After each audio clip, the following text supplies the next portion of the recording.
Welcome to A Healthier, Happier You, the people working to make it happen. I'm Evan J. Chalfin from Luxhammer, where we help the brands to help you live healthier. Today, I'm joined by Emelia Rizzuto, and CEO of All Things Elderberry, who's revolutionizing immune support through natural, locally sourced wellness products. After transforming her own health journey, Amelia has built a brand that's helped thousands of families embrace natural wellness solutions. Amelia, thanks for being here. Hi. Yeah, my pleasure. Thanks for having me. So, your journey started with Crohn's diagnosis, I understand, the age of 15. Can you take us through the moment you decided to explore natural alternatives after 15 years of conventional treatments? Yeah, it didn't happen right away. It took me a while to kind of get there. I spent at least the first decade just kind of just doing whatever they said. I was told, oh, it's just immune suppressant medication, steroids. That was kind of like the cocktail I was given. And it wasn't until I was actually pregnant with my son. I was 30 years old and I was back in the hospital again with a flare up in the middle of a pregnancy. And that's when I was kind of like, oh no, because all they offered me again was like, let's do an extra dose of, Remicade I was on at the time, which is immune suppressant medication.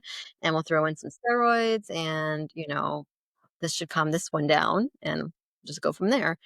And that's when I started thinking, like, there's got to be something else. This is not possible that I have to live like this. And so I went back to school for holistic nutrition through a program called Bowman College. It's on the West Coast, and just started learning about, nutrition and health and changed my lifestyle completely. Yeah. Yeah, I'm really familiar with that. My wife has Crohn's ulcerative colitis. So, yeah, I completely understand, that, and with immunosuppressants and all that too, it can be very challenging. Very challenging. So that was one of my biggest issues is that as I was getting healthier and healthier, I was still on, heavy doses of Remicade, which is a biologic. It suppresses your immune system. So it lowers your white cell blood count. And the one thing that I couldn't kind of get under control was my immune system. So I kept getting sick because, my immune system was just wrecked after almost 2 decades of being on this stuff. And so I was always getting like skin infections, like called folliculitis. Just weird things were always happening. I was always like, if someone was sick, I was sick. If I got the flu, like I was knocked out from the flu. So that was kind of the one piece I was really struggling with was the immune system. And that was what specifically led me to elderberry, where again, I went like on a deeper dive of like, what can I incorporate into my life that will help with this piece? Yeah. So, what was the connection to elderberries in particular? Well, I just found a bunch of studies on PubMed and did some research, and it specifically said that elderberry can, increase your immune system. And so it doesn't work the same way. It doesn't up the white cell count, so it's not like I'm doing the opposite of what the medication I was taking was doing, but it just makes your immune system stronger. It's more of a modulator, and that it actually can break the virus structures. So what it actually does is, I was just in a seminar where they fully explain this. Elderberry, what they found that it can do is when a virus, like the flu virus specifically, when it wants to replicate, it needs a host. It can't just do it on its own. So it will have to enter the cell and then get its way into your DNA, and then it can replicate. So what elderberry does is it actually can break that mechanism. They call it like a little scissor effect in the virus structure. So the virus cannot enter the cell and replicate. It's incredible how elderberry works. And once I started reading about all this research that they had on elderberry, I realized, okay, let me try it. Like, what do I have to lose? Yeah, absolutely. That's amazing. So, how did you transition from making elderberry elixir for your family to launching a full-fledged business in 2017? It's one of those things that's like you never expect to do this. I just started making elderberry syrup for me and the kids. I didn't like what was at the store. I was trying not to use like a lot of it was like rice bran glucose syrup. Just they were using so many artificial thickeners. And I didn't want like that honey, like goopy, it was just so thick and nobody liked the flavor of it. Luckily, I live in Missouri, which is leading the way in elderberry farming. And so I was able to get some fresh elderberries off a local farm. I got some local honey and just started making the elixir. And I gave it out to some of the moms at the bus stop. And one of the moms said, "Oh, you should put this on like Facebook. There's a Crafted in St. Louis like mommy blog page." And I made a little post with my bag of berries and my jug of honey, and I said, "If anybody would like some fresh elderberry syrup, I'd be happy to make you some." And I got like 300 people hit me up. So at that point, I was like, "Wow!" And I just started every week taking orders off this Facebook group, making syrup, and then doing meetups like in a parking lot. That's kind of Yeah, like started going. yeah, that's cool. So you've grown from a single elderberry elixir to multiple product lines. What's driving your product development decisions? Yeah, so just people. So after that kind of happened, I started doing farmers markets and other wellness events and women's events. And I just kept meeting so many people. And it was always like, oh, I'm just going to buy a Chewy at Walmart, or I just like my Chewies, like a gummy. And so then I said, okay, fine. After like a year of hearing that, I was like, I'm going to make a gummy. And so I made a better version of a gummy, no corn syrup, no food coloring, just really clean ingredients. So that led to the gummy. And then we had people saying, oh, I would meet older men. I was like, oh, my grandma used to make me jelly. And so we were like, okay, let's make some jelly. And so I started making some jelly. And then somebody would come along and say, oh, I wish you had some elderberry tea. And then I was like, okay, well, I'll make some tea. And so it's just the more I would hear the same thing over and over again, then I would be like, okay, well, people want this. So let's just add it to the line. That's really cool and very customer centric. That's great. So, with over 200 retail partners now, what's been your key to building those relationships? Yeah, those are hard. Those are a lot harder. There's a lot of middlemen, and it's like I didn't plan to have this giant business, and CPG, consumer packaged goods, is a whole beast onto itself of building a brand and getting it into a distributor. What ended up happening with us is that we got into some local Fresh Time stores here in Missouri, and that was easy enough. You just kind of go and talk to the general manager, get some product on a local shelf, and then it ended up doing really well in the 6 stores that we had here. So then they said, okay, let's bring you guys in nationally. And then it became, okay, well, let's get a distributor, let's get a broker, let's try to fit. So I'm still really working on figuring out all of those bigger pieces. It's just every layer comes with its own struggles. But the product seems to do well on the shelf, so people want it. And so we're just starting to grow out distribution channels now. Exciting. So, you're deeply committed to local sourcing, I understand, working directly with Midwest farmers and beekeepers. How has that approach shaped your business model? So that's just how it started in the first place. Just being in Missouri, I was able to source from these farmers. And as you meet the people, again, it's just meeting everyone, talking to people, you realize how many farmers there are here. Then I started going to all of their conferences. I was just at the International Elderberry Conference. It was the second one they've ever had. And it was in Columbia, Missouri.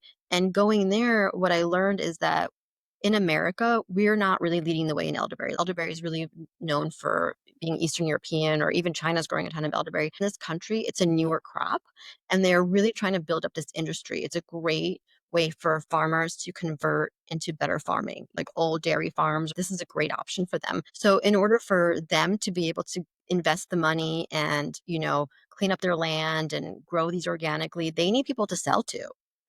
So it kind of goes down the line. So sure, it's probably easier and cheaper for me to go ahead and just order some European elderberries, some dried ones. But we don't do that. We instead work with farmers, specifically local ones here for the elixir, and we just buy fresh organic juice from them. They grow it, they take care of it, they juice it for us, and then it goes right to our manufacturer. So it's always fresh. And I feel like there's a million elderberries on the market. Everybody can go and get some European elderberry. And I just feel like this is a way to connect to it's the whole chain is connected. And our carbon footprint is lower, like they're grown in Missouri. I make the product in Missouri.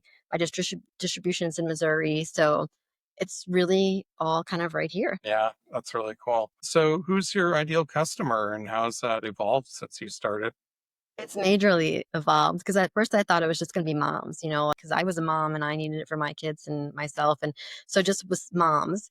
And then again, as I was doing these markets, it turned out it's like everybody, you have, especially the older community, we had a lot of grandparents or who wanted to stay healthy, less inflammation, because elderberry is not just for cold and flu. It's great for inflammation, very high in anthocyanins. There's so many studies that now show it's great for brain inflammation and inflammation in the body.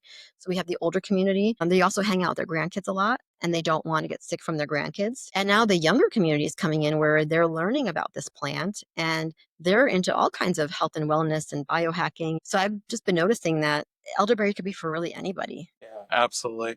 Well, for the folks that don't know that much about elderberries, I'm curious in a market where immune support products are everywhere, what makes all things elderberry stand out? So elderberry has actually been around for thousands of years. It's not like a new trendy thing that's been discovered. It's been around forever. Hippocrates, the father of medicine, said elder is the medicine chest.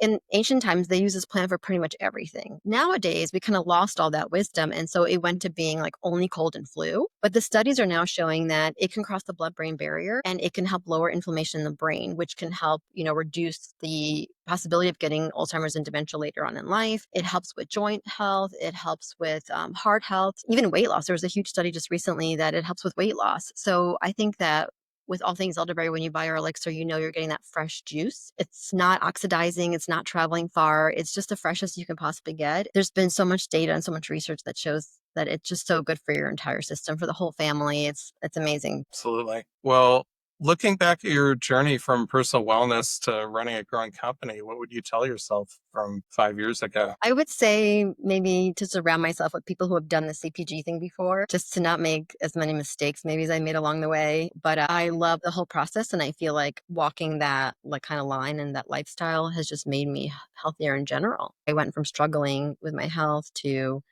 even while building this brand, still continuing to get healthier and healthier. And I only can hope for that for all of our customers. Absolutely. So, in a wellness market flooded with immune support products, challenges do you face in differentiating your brand?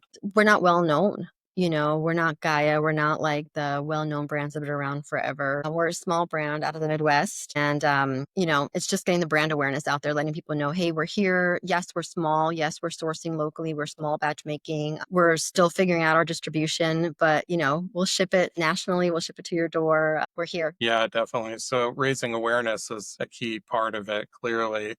And Yeah. then, do you have challenges with educating customers as well about your brand and product? Yeah, I think unfortunately there's been so much fraud in the industry. It's not really a regulated industry. I just sat through a whole seminar where there's a nonprofit organization called the USP, and they were doing their own studies, and they pulled, like 15 different elderberries from Amazon and tested them, and they weren't even elderberry. It was like rice syrup. So I think people are kind of like, if I'm spending, $20, $30 on like a bottle of something, they want to make sure they know what they're getting. And I don't blame them. I want to do the same thing. So I think it's just a matter of educating people like, hey, we do it differently. We're local, so we're getting it. We know where we're getting it from. We know our farmer. This is not coming from China, other countries. The certifications are not as clear. So it's all of that, just letting people know like, hey, these are real studies. This isn't like folklore anymore. This isn't your grandma just saying it. Like the science is there. It's all there. Yeah, definitely. So, changing topics a little bit, what are your growth targets for this year? Well, I would like to get into another large retailer. We're in fresh time right now, so I just submitted into Sprouts. That would be a great one for us. And expanding our retail with KeHE. Once you're in with a distributor, the idea is you want to open up more distribution channels through them. We're in the Midwest one right now, so I'd love to get the East Coast open this year. And growing direct to consumer brand awareness, we'd love to increase, the amount of customers we have, and we're doing that with meta ads and just trying to get the word out that way. Yeah, definitely. And how's that working for you so far with the meta ad? It's working great. I work with kind of like a mentor who knows the ads well. Because again, this is all new for me. I mean, I went to fashion school. I don't know how to do any of this stuff. So I'm constantly learning these things. And so it's great to have mentors along the way that you can say, hey, can you look at these numbers for me and tell me what you think? And so we're doing really well. We're not paying that much for acquisitions. We have a good customer return rate. So I always kind of calculate in there like, okay, if we get this customer, then I know they're most likely going to be a return customer. So that helps a lot too. Yeah, absolutely. So, what trends are you seeing in natural wellness that excite you most? People are starting to be really open to it. I think people have had kind of enough with like everything being pharmaceutical, and they know there's a lot of side effects to pharmaceuticals. I think people are ready to experiment with new things and try supplements. And I think the market is definitely opening, especially the younger kids are really more into that than taking pharmaceuticals. So I'm really excited about that. Yeah, definitely. So, what would you say is going to be crucial for all things elderberry to go right in the next year? Gosh, brand awareness. It's going to be huge. I think it's the biggest piece of the puzzle. Everywhere you look now, all the brands have all these incredible influencers using their products. And I think it's just a matter of that. I think it's a matter of hitting it right where people start to see us. Because I think once they see us and try us, I know they're going to stick around. That's not my concern. My concern is not the retention. My concern is getting them to know we exist. So the whole thing this year is going to be ads, a lot more social media, more events, just kind of pushing out the brand. Absolutely. So if we were to have this conversation again in 12 months, what achievements would make you the most proud? Okay, so getting Sprouts would make me really proud because I think we would do great in there. I know that we are perfect for their customer. There's a local chain here that I'm also in St. Louis. I'm trying to get into Dearborg's. That would be great if I can get both of those. Obviously, grow the social media. Our social media is still pretty young, so I'd love to get into the hundreds of thousands of followers. Would be amazing. My goal is to hit 100,000 sales per year. Like that would be my major goal is to get 100,000 orders a year, direct to consumer online. Yeah. Well, I see it happening for you. Thank Absolutely. Yeah, absolutely. Well, that's it for today's episode of Healthier, Happier You, the people working to make it happen. A huge thank you to Amelia for sharing her insights and the amazing work that All Things Elderberry is doing to help people live healthier, happier lives. If you enjoyed this conversation, make sure to subscribe, leave a review, and share it with someone who could benefit. If your brand or business making an impact in health, wellness, or personal care, we'd love to help you grow. Connect with me at luxhammer.com. Thanks for listening. Until next time, stay healthy, stay happy, and keep making a difference.